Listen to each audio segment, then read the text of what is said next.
Hi, my name is Pranav, and the invention I want to talk to you guys about today is the walkie-talkie. So, do you guys know what this is? It's a walkie-talkie, and long before we had cell phones and landlines, we had to use something called walkie-talkie to communicate through trenches and to different people around the war zone. The walkie-talkie was so important to the Canadian history and world as it helped revolutionize the communication industry. So this is the story of how the walkie-talkie was invented and how it helped shape up Canadian history forever.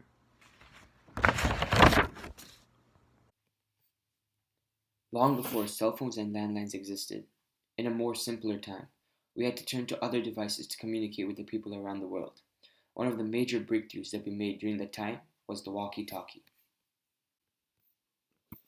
To find out about how the walkie-talkie was invented, let's go back in time to the United States of America during 1938.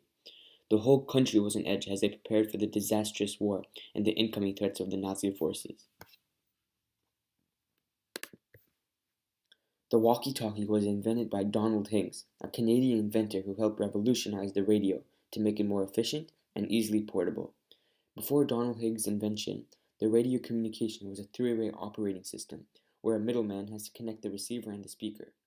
His invention cut out the middleman and created a new type of technology.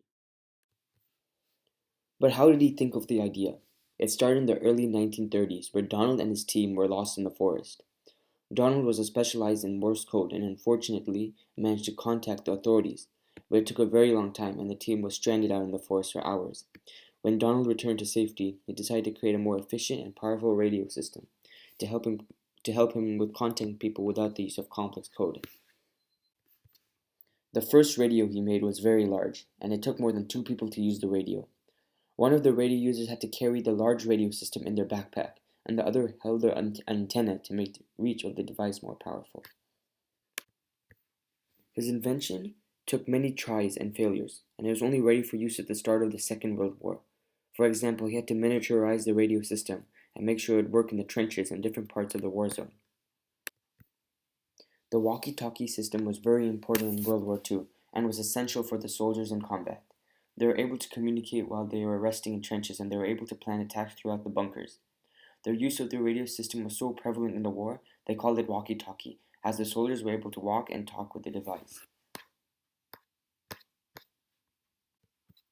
The device was also used in planning air raids and bombings on the enemy. The ground units would communicate coordinates using military code to the airplanes, and the airplanes would be able to identify the enemy and bomb them, which helped weaken the enemy forces. Alfred Gross, another Canadian inventor who helped innovate Donald Higgs' invention by making the use of it more practical. He created a new version of the walkie-talkie, which was even more smaller and could be used for general purposes. The invention of the walkie-talkie helped transform the communication industry in the world and also paved the way for new inventions to come, such as the smartphone and other devices.